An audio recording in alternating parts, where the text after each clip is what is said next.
Labą. Su ta moters diena visas sveikinu. Galvoju, trumpam išbėgsiu į eterį. Tokia tema sukasi kelios dienos galvoje.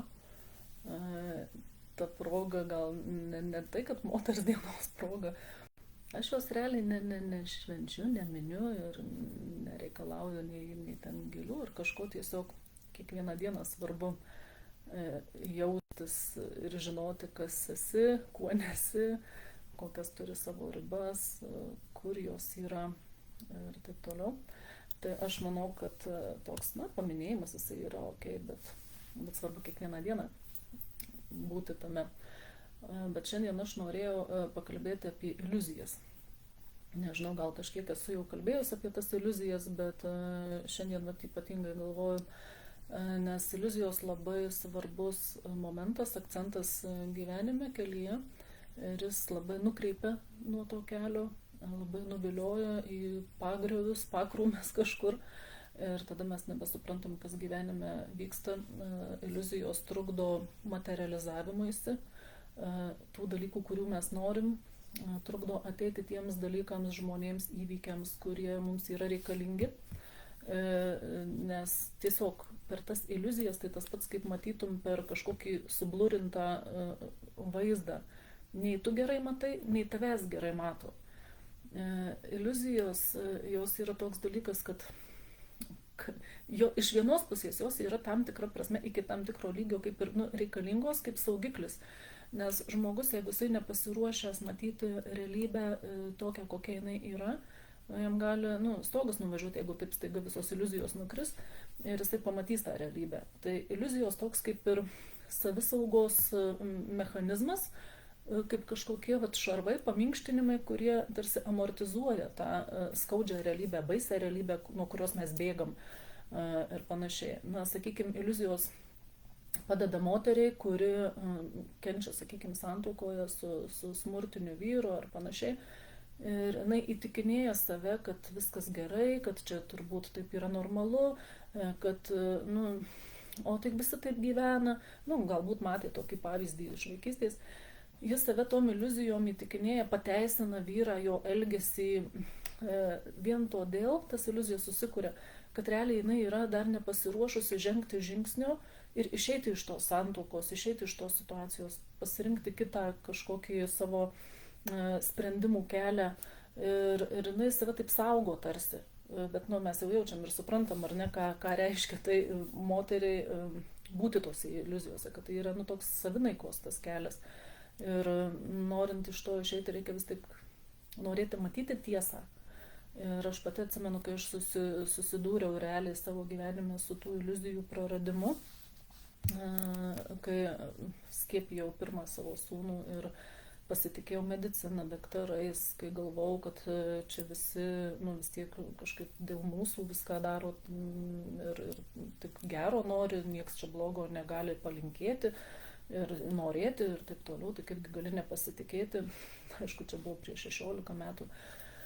Ir tos informacijos tiek nebuvo, bet kas man nutiko, kai aš suvokiau, kad mane apgavo, kad medicina tai nėra tai, apie ką aš galvoju, kad gydytojai nebūtinai nori to gero, kai sūnus susidūrė su skiepų pasekmėm ir man tas iliuzija griuvo, tai man prilygo, nežinau, nesakau, kad ten pasaulio pabaigai kažkokiai, bet tai buvo labai labai sunku, kai aš supratau, kad aš likau be pagrindo po kojom. Taip išsimuša pagrindas iš po kojų ir tu supranti, kad tu turi dabar pats kažkaip iš naujo lipdytis, suvokinėti, kas čia aplinkui, kas yra, kas vyksta, kur tu randiesi, ant ko tu stovi, tu tą pagrindą turi susikurti, o pagrindas tai ir yra, tos žinios, rinkimas informacijos, į ką tu remsiesi toliau ir taip toliau. Tai, ir toliau gyvenime žiūriu, yra tų iliuzijų visokių, kur žmonės save įtikinėja ten dėl santykių, dėl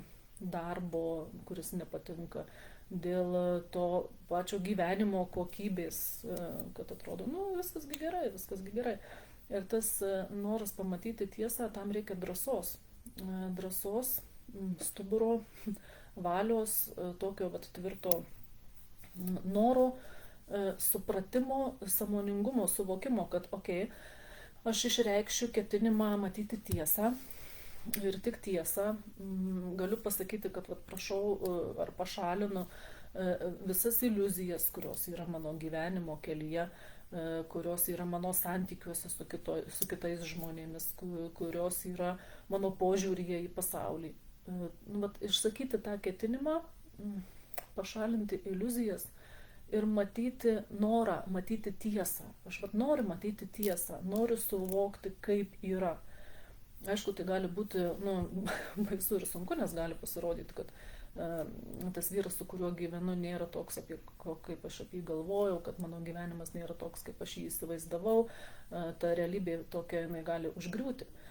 Kad tai neatsitiktų tas užgriuvimas toksai, reikia pasiruošti tam, tvirtinti tą drąsą, ryžtą, pasitikėjimą tuo, kas vyksta, norą eiti savo šio gyvenimo keliu, kad nebūtų jokių iškraipimų, iškreivinimų, kad mane pasiektų tai, kas turi pasiekti, kad sutikčiau tai, ką turiu sutikti. Suvokti svarbą šitų dalykų, kad ne tai, kad praplaukiu kažkaip gyvenime tos iliuzijose, pragyvenu ir viskas. Kodėl tai yra svarbu sutikti tuos žmonės, su kuriais susitariau susitikti, kodėl svarbu, kad įvyktų tos situacijos, kurios turėjo įvykti ar turi dar įvykti. Tai vien tą, jeigu trūksta suvokimų, tai ir sakykite, kad atsisinčiu savo reikiamus suvokimus, man suprantamų būdų, tada, kada jų reikia. Ir po truputėlį daryti tuos žingsnius, mąstyti apie tą realybę, tą tiesą, tikrumą, kad būtų šalinamos iliuzijos. Ir dažnai, pavyzdžiui, net ir dirbant su savim ar kažką suvokinėjant, aš užduodu savo klausimą, ar tai yra tikra. Jeigu kyla kažkokia abejonė, kirbėjimas, kad gali būti netikra, tada ir sakau, kad pašalinu visas iliuzijas ir išreiškiu ketinimą matyti tiesą.